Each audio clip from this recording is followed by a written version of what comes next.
Alright, so we're double forward up today. As you know from the last video, there's 2024 Platinum 250 Super Duty 6.7 Power Stroke showed up because the AC randomly just stopped working. So kind of like where we left off, it's looking like it's the compressor clutch. The compression mechanically is fine. The clutch seems to just stop working. Again, so what I'm going to do to confirm that, I'm going to pull the fender roll out here. We're going to run the truck with the AC on until the AC shuts off, and then we're going to put a power probe on it and verify that there's still voltage from the truck to the clutch to make sure that it's not the truck side, it's just the clutch. And I can buy just a clutch from Ford. These compressors are on a watch plan with Ford Motor Company, so whenever you go to buy one of these and replace them, you have to get the VIN number, the mileage, and the reason why it was replaced. So Ford obviously knows there's a problem with these compressors. Will they do anything about it? From what I expect from Ford, probably not.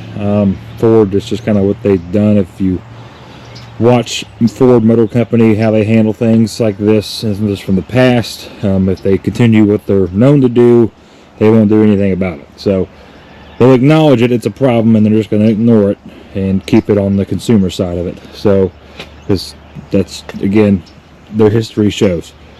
That's what we'll do. We'll verify we got voltage. If not, and of course I'm sure we do. Everything from the truck says we do anyway. So that at that point we're just going to plug in a power probe to it. We'll verify, and then we'll just replace the clutch. Because I don't have a recovery machine for these yet, because this is a 1234Y, not a 134. This is the newer Freon system. So it's whatever.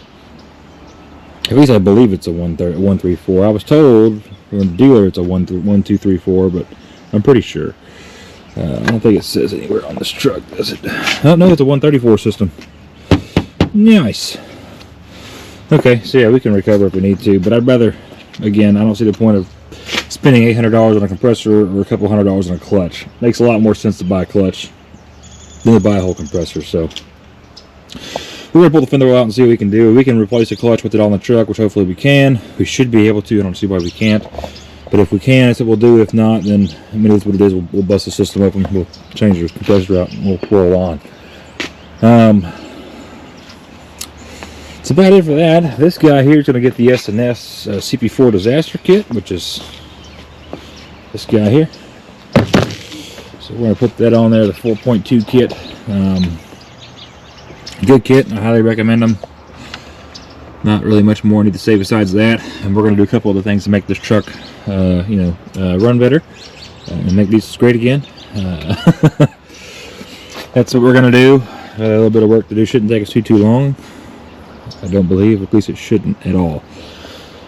But so we got to do this. We'll probably end up pulling the motor out of this at some point. And then the 6.4 underneath the blue tarp there, I'm going to pull the fuel pump out of that because my 0864, since we replaced the pressure sensor, the pressure regulator valve has just gone mad.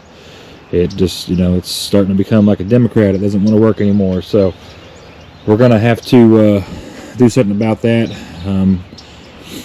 The cheap way is I'm going to just pull the pump out of that engine, which I don't know really much about that engine, but we're going to pull the pump out of there. We're going to put it in that truck, and if it works, hey man, I just need to get 300,000 miles out of that truck. That's all I care about. 300,000 miles, we'll rebuild it the way I want to build it.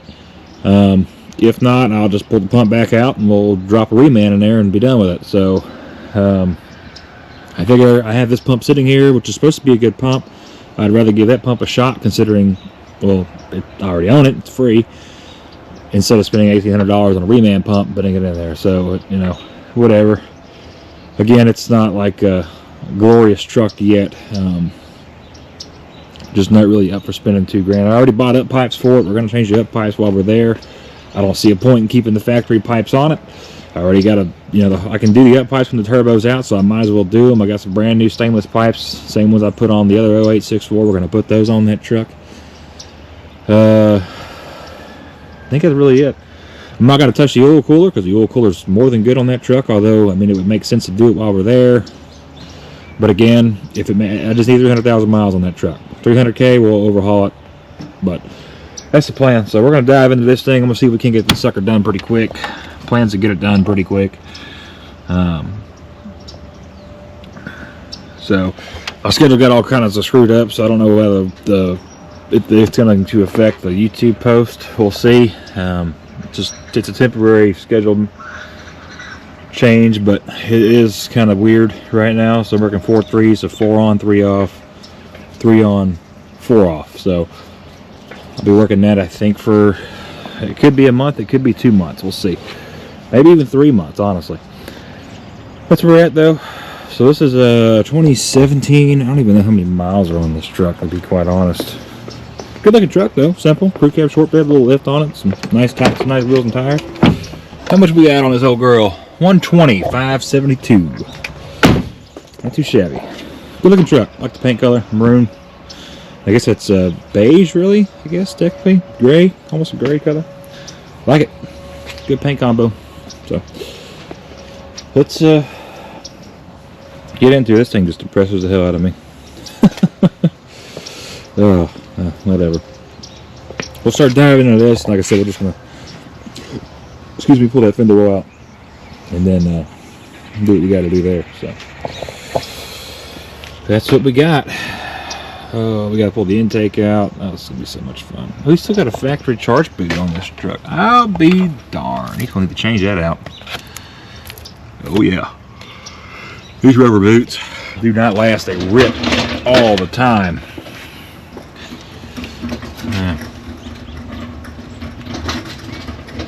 It appears my topside creeper is running away from me. Well, let's get into it.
Alright, so I gotta run the forward real quick and grab a crankcase filter, which you can tell is off the truck. So the hose, it's just brittle, it broke off, so no big deal. Some stuff fell off, I don't know what happened. I went and ate lunch, and then I came back and there's just parts missing. Weird. I don't know what's up with that. So we're gonna go get that, put the crankcase filter on, we'll come back, we'll drill the hole here for the S&S filter kit, we'll get it mounted up, and that'll be it. We already got the intake on, we got the S&S hose ran from the pump. Really good kit to run, again, if you're looking for a disaster kit and don't want to buy the DCR pump. Very good solution to do so. But yeah, that's where we're at. It's kind of made me mad. The hose is a little fragile, but this engine already had a CP4 failure. Well, I say this engine, this truck. This engine is not this original engine. It was replaced under warranty. When the pump failed, I guess the pump actually cracked the engine block or cracked the case, whatever the hell. Pretty much caused quite a bit of damage, and they ended up replacing the entire engine. So this engine is newer. I think he said it's 60,000 miles, so it's at 120. So it's gone another 60,000. There was no shavings in the screen of the injection pressure regulator, so good there. Not really worried about that. But yeah, that's where we're at though. So I'm gonna run it over to McCree, Ford, and Dickinson real quick, and I'm gonna grab up a crankcase filter. I'm gonna go ahead and order the AC clutch for this guy. That way it's, you know, on the way. And yeah, that's the plan. We'll come back and finish putting this thing together and get it done, and we can start tearing some other shit apart. And I also saw his passenger rear shock. He's got Fox shocks on this truck, and the rear shock, I don't know if we'll be able to see it, it's blown out, which I see it seems to be a pretty common thing with Fox shocks. You can see that there. It's all wet, oily, and dirty. That's the seal on the shock is actually blown out. So I have to tell him about that. I'll have to either send it off for Fox to rebuild it, or he can replace it, or whatever he wants to do. Yeah, so I'm gonna make a little quick errand here real quick, and we'll be right back. Alright, so we're back from Ford. I got the brand new crankcase filter. All nice and new and stuff. I wrote the mileage down on it. That's the box, if you want the number, just for reference. I don't think they're that expensive. I honestly haven't even looked. So we're going to put that on there real quick, and then we'll drill the hole, which will go, we'll have to pop this cowling, or this little piece of cowling off here, because the hole goes up in there. And then yeah, we'll mount the S&S, we'll run the hoses, put the charge pipe back on, and then prime everything up. That should be it for this. And then I drove that. It's getting worse. While we were at Ford, went ahead and ordered and paid for the new clutch. Anyway, we'll go ahead and again, I just wanted to have it the way we got it. It'll be here. Right now it's about 1. No, right now it's about 1 o'clock. It'll be about 3 or so. So I wanted to have it on hand in case we did use it. We may not, but since it is a 134, so we may just open it up. But not really too sure yet. I'm kind of on the, I guess, the teeter-totter. We are going to test that once we get this one together, and then we'll proceed forward with that as far as verifying that it is the clutch. I just want to make sure it is. Again, you know, spare parts and stuff. But I do want to go ahead and get it because there's only one clutch that's local right now. So that's why I went ahead and bought it. But we got it, and if we don't use it, we'll just return it, get our money back, no big deal. But you know, again, if I can save him, you know, $500-600, I'm going to do it. I mean, it's going to cost labor regardless, because where the compressor is, it's going to suck ass getting to it. Especially, you know, really any of these trucks. I mean, it's just it's all the way down to the bottom. You got to pull the freaking shroud out, all this stuff. It's a fight. It's whatever. But yeah, that's what we're going to do. So we'll do that.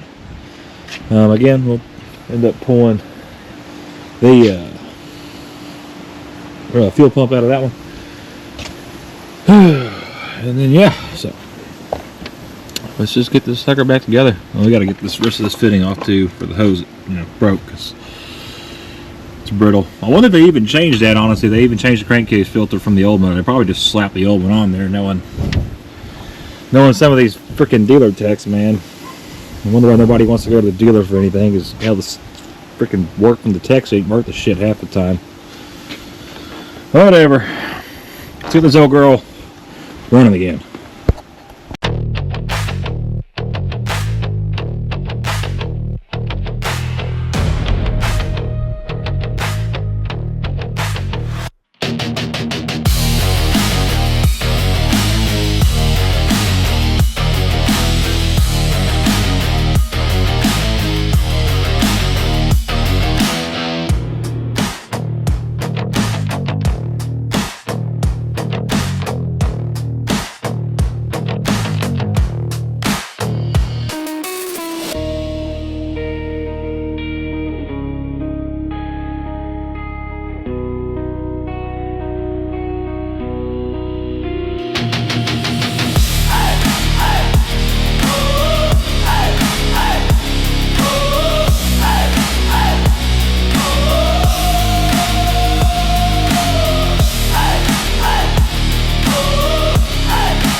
Alright, so this kit's in there, fuel filter's hooked back up. We're going to fix these lines. Apparently, these coolant lines, which I've never been a big fan of, this one pulled out, like a tip broke off in there, and then this one just slides all over the place.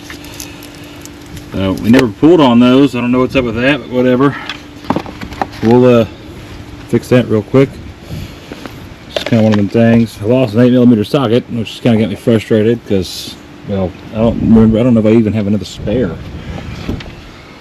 We'll give everything a quick look over, make sure it's just not sitting in the valley of the motor. It's typically how that works. Wouldn't surprise me.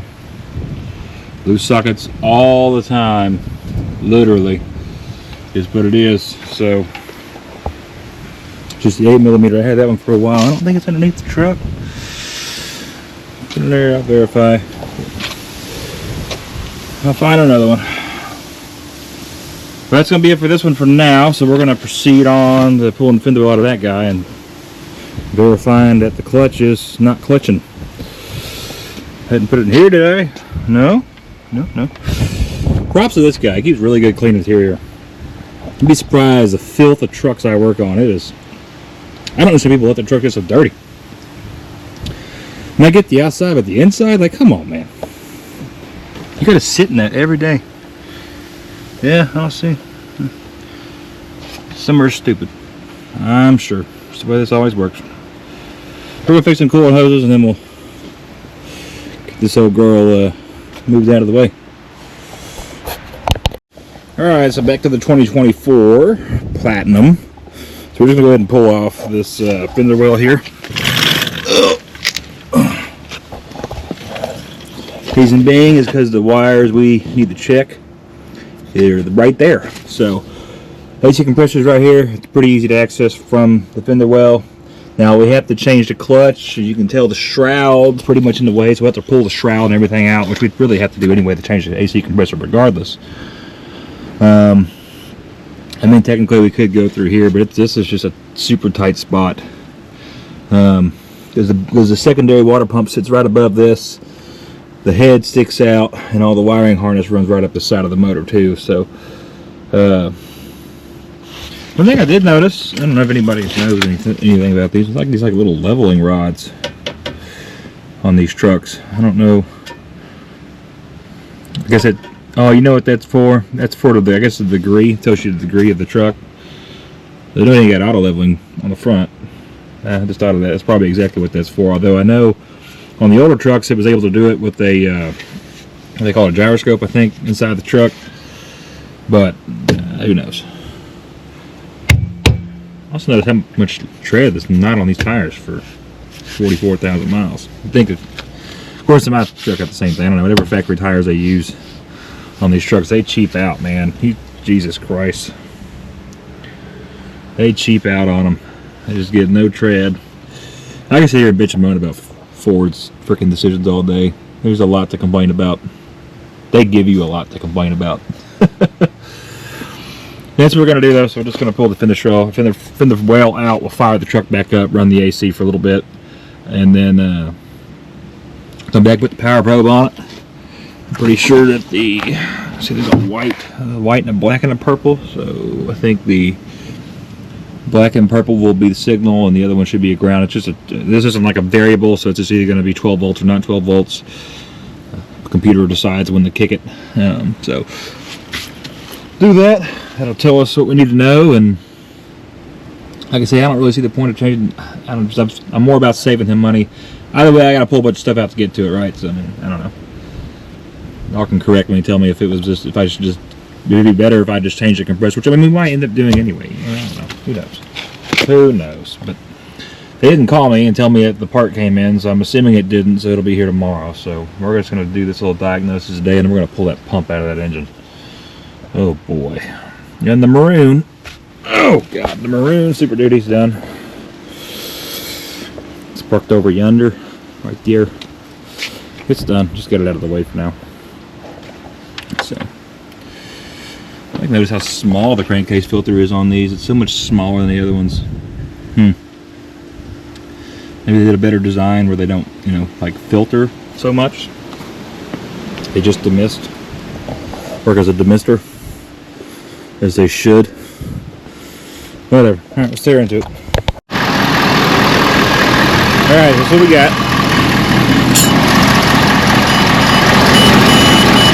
See, I got the power probe on the bottom wire, which is the hot signal wire from the computer, or from the power box, to signal or give this power to engage that clutch.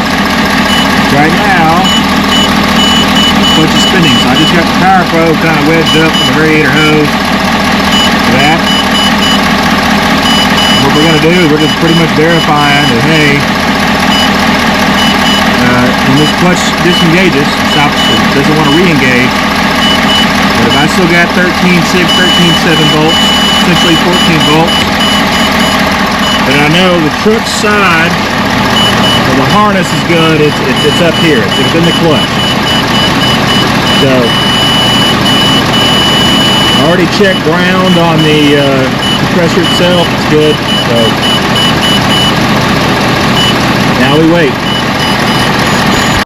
Alright, so the high side gauge is down, low side is down, and we look here, looks like the clutch is still spinning. I just checked voltage, check it again for, didn't get a shake, flashlight. So, there. 13.7. Now we're going to turn the AC off and see if the clutch stops spinning.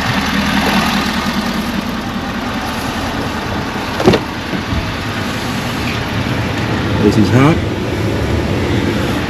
AC's off, which means the clutch should be stationary.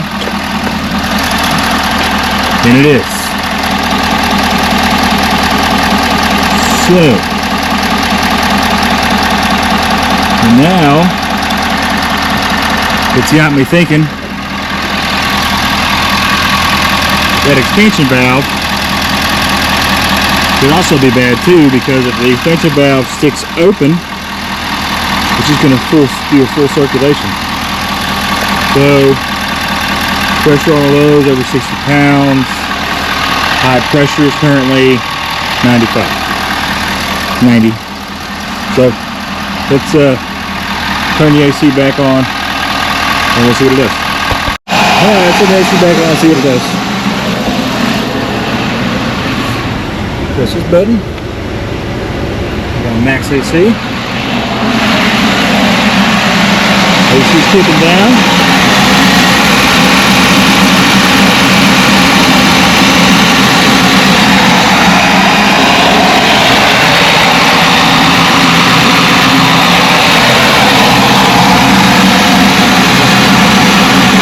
See what we can see in here.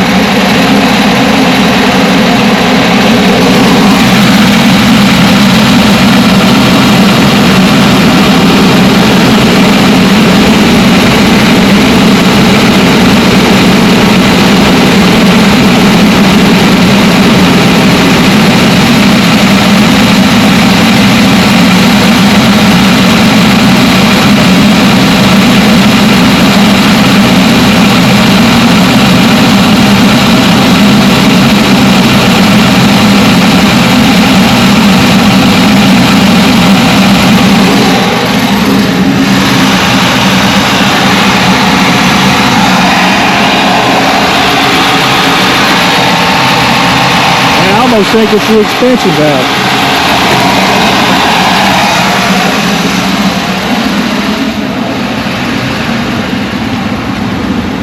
But it seems like to me,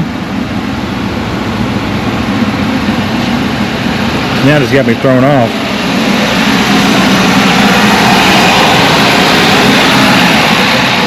I think the old truck's trying to regen right now too.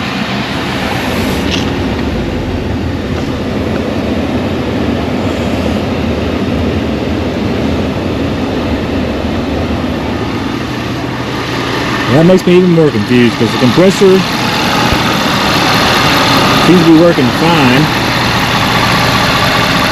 The only thing that concerns me is both pressures. I mean, I'm sure the truck's filled the capacity, right? As it should be, it's a brand new truck, but both pressures are pretty low. So now it's coming back up.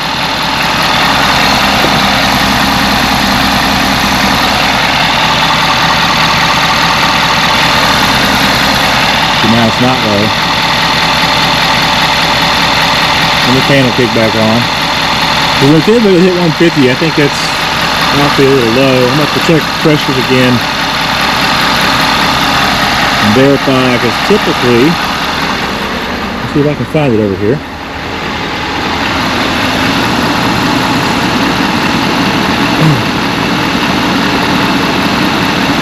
Let's see.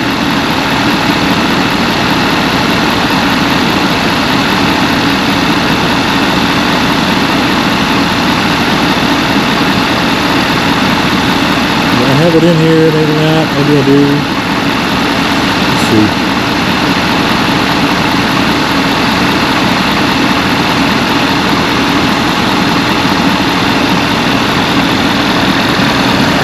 See, we just hit 150 real low. Fan did kick on a little bit and dropped the low pressure too.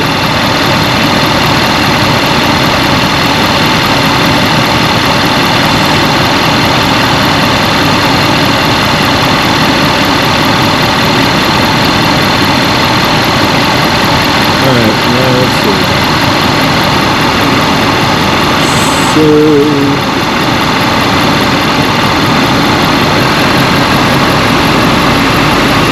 well, the pressure seemed about right for the temperature outside.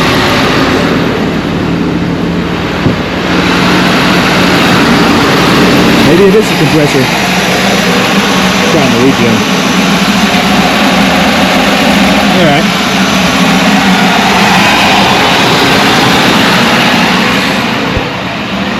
Interesting.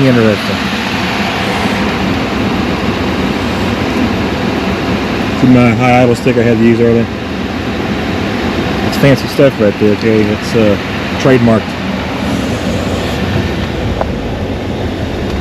Turn the AC off. And we'll go ahead and shut her down. Can't keep my high idle stick. Well, now I'm debating on what to do about this. Because now that it's off, Pressure's 150. And the low side's sitting at 40 pounds, which is why I'm starting to think more that this is a expansion valve issue than anything else. But we'll look at that more tomorrow. Yeah, I'm not buying this is going to be a this is going to be an AC clutch.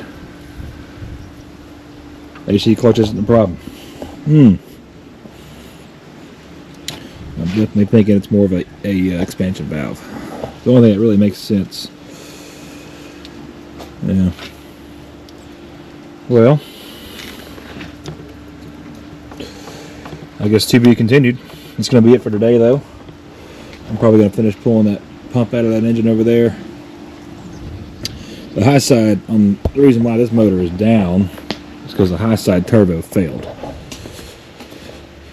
So, I think you hear that. It comes in and out. Oh yeah. Yeah, she's that's exactly what happened. Good telltale is all the oil all over by the V-bands. Yeah, the high pressure failed. That's what ate that motor up. So diesel came out of it is good and clean. So we're going to run with it. And you know what will cause a high side failure? Right there. See that gasket torn to shit? That'll do it. So, all right. That'll be TBD on this truck. More to come. More to come. Again, I'm thinking expansion valve and the evap, or excuse me, not evap, but expansion valve and possibly the compressor itself. But I really just don't believe the compressor itself is bad. I really think it's a freaking expansion valve, which looks like a freaking SOB to change. You got every plug and their mother over here, and of course the power box mounted right there. Probably easier to go from underneath. What we'll end up having to do. So, all right. Well, that's gonna be it for today. We'll probably come back and resume this one more than likely, and I will see y'all in the next video.